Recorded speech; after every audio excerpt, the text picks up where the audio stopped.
서울 시내의 한 우체국.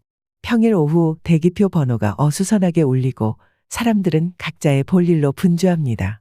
그 사이 구부정한 허리와 잔뜩 마른 손을 가진 한 할머니가 천천히 창구 앞에 서십니다. 작고 바른 손가방을 조심스럽게 열고 안에서 한 통의 편지를 꺼내시지요. 주소를 쓰기 위해 창구 옆 탁자에 앉은 할머니의 손은 눈에 띄게 떨리고 있었습니다. 할머니는 편지 봉투 위에 삐뚤빼뚤한 글씨로 수신인을 적어 나갑니다. 서울특별시 강남구. 그러나 옆자리의 창구 직원은 그 모습을 흘낏 보고는 얼굴을 찡그립니다. 그러더니 작게 한숨을 내쉬며 조급한 말투로 말을 던집니다.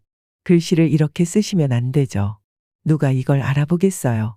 정자체로 똑바로 쓰셔야죠. 다음 분 오세요. 순간 정적이 감돕니다. 뒤에서 기다리던 몇몇 사람들의 시선이 그녀를 향하고 할머니는 놀란 듯 고개를 푹 숙이십니다. 볼이 붉어지고 손에 쥔 편지 봉투가 조심스럽게 주름진 가방 속으로 다시 들어갑니다. 그 누구도 그녀에게 물어보지 않았습니다. 왜 그 글씨가 삐뚤빼뚤한지, 왜 그 편지를 그렇게 소중히 쥐고 있었는지 말입니다.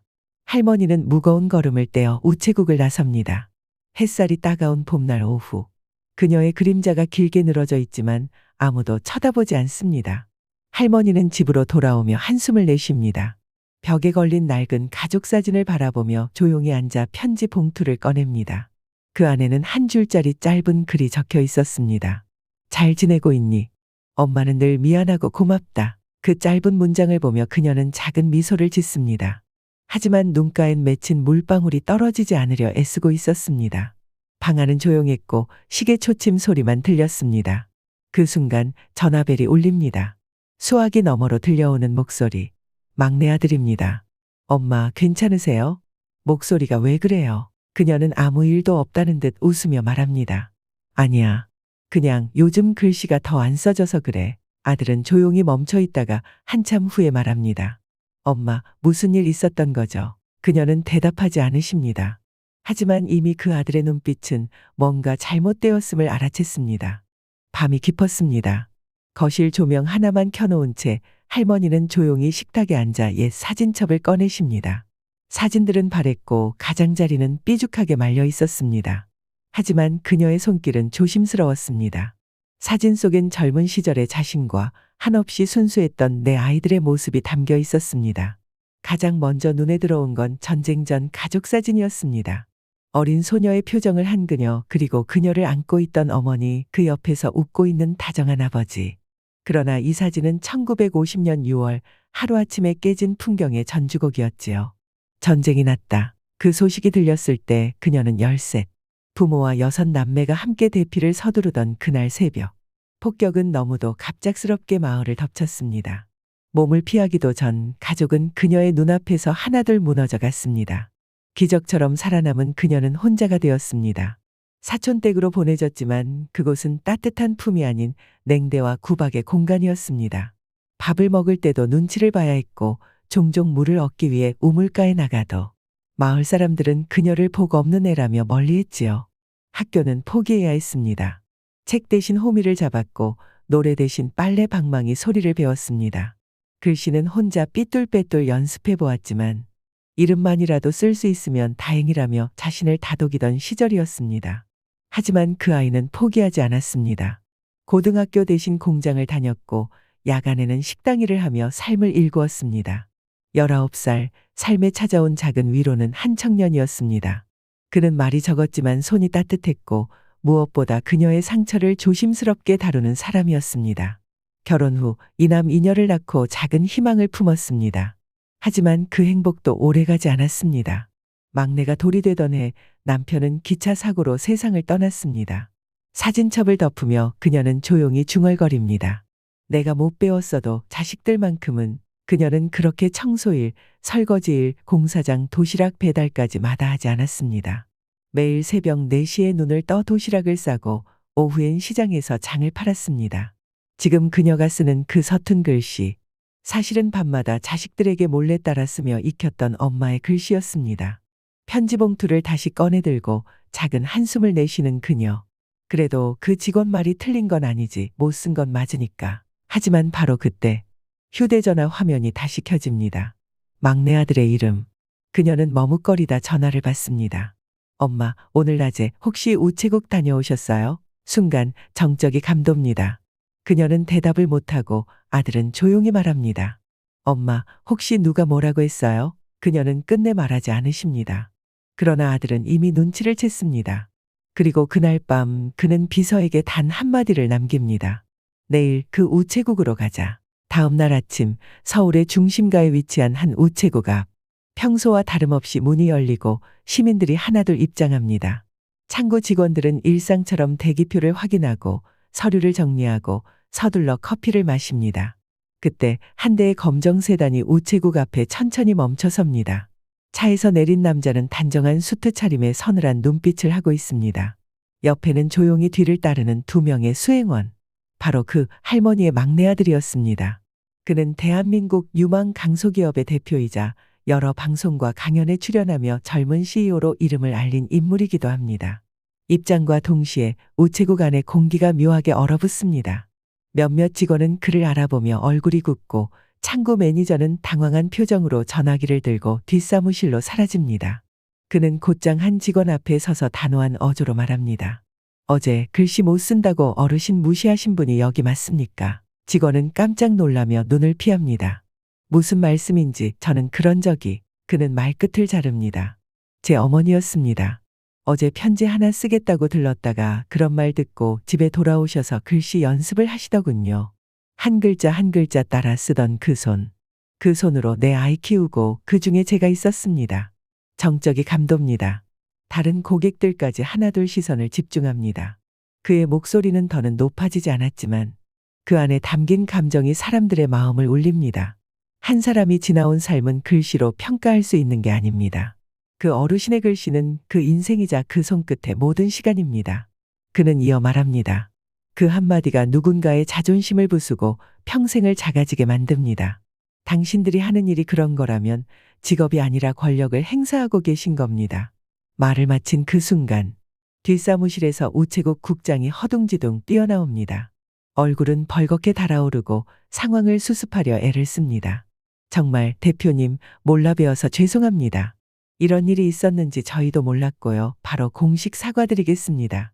그는 국장을 바라보며 조용히 말합니다. 사과는 저한테가 아니라 당사자이신 저희 어머니께 하셔야 합니다.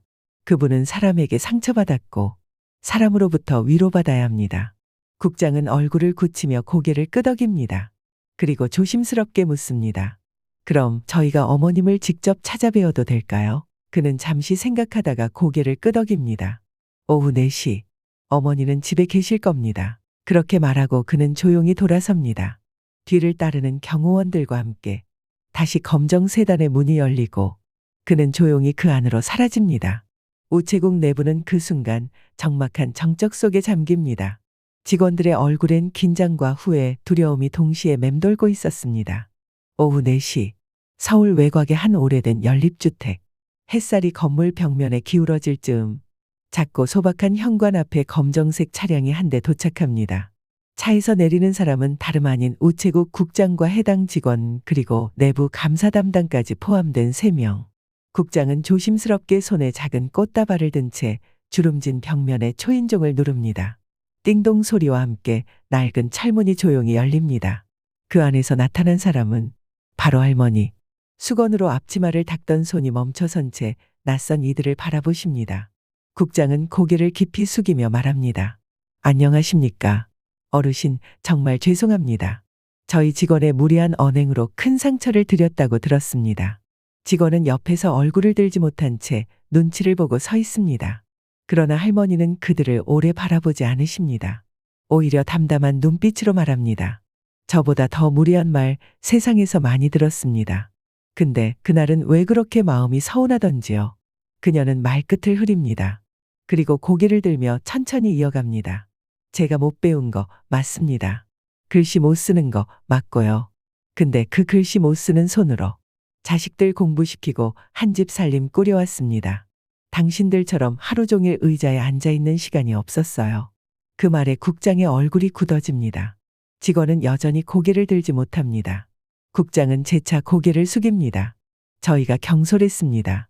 그리고 앞으로는 다시는 이런 일이 생기지 않도록 전 직원 대상 교육과 사내 윤리 강령을 정비하겠습니다. 그 출발점은 어르신의 이 말씀이라고 생각하겠습니다. 할머니는 작게 고개를 끄덕입니다. 교육이란 게 꼭 책상 앞에서만 이루어지는 건 아니니까요. 사람 앞에 서는 법부터 가르치는 게 제일 먼저겠지요. 그녀의 말 한마디 한마디는 나직했지만 직원들의 마음에 무겁게 꽂히는 바늘 같았습니다. 잠시 후 집 안쪽에서 정장 차림의 아들이 등장합니다. 그는 문 옆에서 이 모든 장면을 조용히 지켜보고 있었습니다. 어머니 괜찮으세요? 응, 괜찮다. 이 사람들 사과하러 왔다고 한다. 그는 직원들을 향해 고개를 끄덕입니다. 하지만 그 눈빛은 여전히 싸늘했습니다. 저희 어머니는 단순한 민원이 아니라 사람으로서 존중받고 싶었던 겁니다. 그 말에 국장은 다시 한번 깊숙이 고개를 숙입니다. 그리고 할머니께 직접 꽃다발을 내밀며 말합니다. 이건 진심으로 드리는 사과의 표시입니다. 부디 용서해 주십시오. 할머니는 망설이다가 꽃다발을 받습니다. 그리고 아주 조용히 말합니다. 내가 쓴 글씨는 못생겼어도 그 글씨에는 내가 살았던 시간이 들어 있었습니다. 그걸 알아준 것만으로도 오늘은 좋은 날이네요. 그 말에 직원의 눈가가 붉어지고 국장은 연신 고개를 숙입니다. 방 안에는 정적이 흐르지만 그 정적은 이번엔 따뜻한 울림으로 채워집니다. 며칠 뒤 서울 본사 우체국 내 대회의실. 탁자 위에는 분홍빛 국화가 꽂힌 유리화병 하나가 놓여 있고 그 앞에는 우체국 전국 지점 소속 관리자들이 참석한 긴급 고객 응대 교육 세미나가 열리고 있었습니다. 프레젠테이션 화면에는 한 장의 사진이 크게 띄워져 있었지요. 주름진 손으로 편지를 들고 있는 한 할머니의 뒷모습. 사진 제목은 단 하나의 문장. 그녀의 글씨는 그녀의 인생이었다. 사내 교육 담당자가 조심스럽게 설명을 이어갑니다. 이번 사례는 단순한 실수가 아닙니다. 우리가 마주하는 수많은 시민 중 그분이 어떤 인생을 살아왔는지는 우리가 판단할 수 없습니다. 직원들 사이에서는 수군거림이 일고 일부는 고개를 끄덕이며 메모를 하기 시작합니다. 그 교육은 한 사람의 존엄에 대해 생각해보게 만드는 시간이었습니다. 그 시각 다른 한편 서울 강남에 위치한 중견 기업 본사 건물의 고층 회의실. 막내 아들 정 대표는 수십 명의 간부 앞에서 이번 사태를 직접 프레젠테이션하고 있었습니다. 슬라이드에는 우체국 사과 장면과 함께 할머니가 살아온 연대기가 다큐멘터리처럼 정리되어 있었고 그는 천천히 말을 이어갑니다. 저는 이 사태를 통해 우리 모두가 잘 배운 사람이 되기 전에 잘 느끼는 사람이어야 한다는 걸 절실히 깨달았습니다. 직원들은 숙연해졌습니다. 그의 눈엔 분노가 아니라 어머니에 대한 깊은 연민과 자부심이 담겨 있었지요. 그날 회의가 끝난 직후 그는 사무실로 돌아가 한 가지 계획서를 꺼냅니다. 어머니의 이름을 딴 장학재단 설립 계획서. 배움이 늦은 아이들 혹은 글씨를 잘 쓰지 못하는 이들을 위한 배움의 기회 제공이 핵심이었습니다. 그는 속으로 중얼거립니다. 어머니가 배우지 못한 시간만큼 누군가가 배울 수 있기를 바랍니다. 며칠 후 한 인터넷 커뮤니티에서 할머니를 무시했던 우체국 사건이 뒤늦게 화제가 됩니다. 글에는 당시 현장을 목격한 시민이 작성한 후기와 함께 막내 아들의 정체와 그가 만든 변화가 소개되었고 수많은 댓글들이 달리기 시작합니다. 진짜 눈물 났어요. 우리 엄마도 글씨 못 쓰신다고 늘 부끄러워하시는데 사람 무시하는 세상에 이런 반전 너무 통쾌하다. 그 대표님 진짜 멋있다. 저런 아들 있으면 세상 안 무서울 듯. SNS 상에서 이야기는 순식간에 퍼졌고 며칠 뒤 뉴스에도 소개되었습니다. 글씨를 무시한 우체국, 인생을 존중한 아들이라는 제목이었습니다. 그리고 다시 한번 우체국. 할머니는 조심스럽게 문을 엽니다. 이번엔 그 누구도 그녀를 바라보며 눈살을 찌푸리지 않습니다. 창구 직원이 밝게 인사합니다. 어서 오세요. 어르신 도와드릴까요? 그녀는 웃으며 말합니다. 이번엔 내 글씨로도 괜찮겠지요? 직원은 미소 지으며 고개를 끄덕입니다. 물론입니다. 가장 아름다운 글씨니까요. 그녀는 편지 봉투를 꺼내며 작은 떨림을 안고 한 글자 한 글자 또박또박 적어나갑니다. 이제 그 글씨는 더 이상 작고 흔들리는 글씨가 아니라 그녀가 살아낸 시간의 증거였습니다. 비가 내리는 초여름 오후, 할머니는 거실 창가에 앉아 창밖을 바라보고 계십니다. 빗방울이 유리창을 타고 천천히 흘러내리고 그녀의 무릎 위에는 접힌 신문 한 장이 놓여 있습니다. 신문 일면 하단에는 자신의 사연이 작게 실려 있었지요. 글씨 못 쓴다고 무시당한 할머니, 아들의 통쾌한 반격에 우체국 고개 숙여 글을 다 읽고 나서도 할머니는 한참을 그 자리에 앉아 계셨습니다. 그녀의 마음속에는 복잡한 감정이 얽혀 있었습니다. 서러움과 위안, 그리고 알 수 없는 미안함. 그 미안함은 아들이 자신 때문에 세상의 주목을 받게 된 데서 오는 죄책감이었습니다. 한편 막내 아들 정 대표의 사무실. 비서는 서둘러 들어와 상황을 전합니다. 대표님, 지금 일부 언론에서 이걸 브랜드 홍보용 쇼라고 비판하고 있습니다. 경쟁사 쪽에서도 우리 회사와 대표님 이미지에 대해 풍자성 콘텐츠를 준비 중이라네요. 정 대표는 한동안 말이 없습니다. 창밖을 바라보다가 조용히 한마디를 꺼냅니다. 내가 뭘 잘못한 걸까요? 비서는 당황한 듯 고개를 젓습니다. 아닙니다. 그 누구보다 바른 선택을 하신 거예요. 하지만 그는 고개를 젓습니다. 어머니가 그 기사 보고 웃으셨을까요? 아니면 또 마음 무거워지셨을까요? 그의 말에 사무실은 조용해지고 정 대표는 자리에 앉아 한 장의 손편지를 꺼내기 시작합니다. 그날 밤 할머니의 집, 현관문에 조용히 꽂힌 하얀 봉투 하나.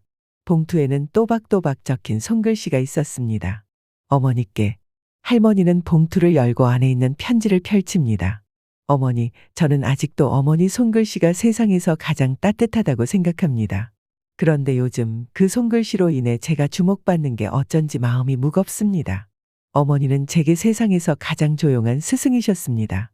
저는 그 스승의 삶을 존중하고 부끄럽지 않은 아들이 되려 했습니다. 혹시나 제 행동이 어머니께 더 큰 짐이 되었다면 진심으로 죄송합니다. 하지만 어머니, 그날 우체국에서 들은 말, 저는 세상 모든 사람이 듣게 하고 싶었습니다. 엄마의 손이 틀린 게 아니라 그들의 눈이 모자랐다는 걸요.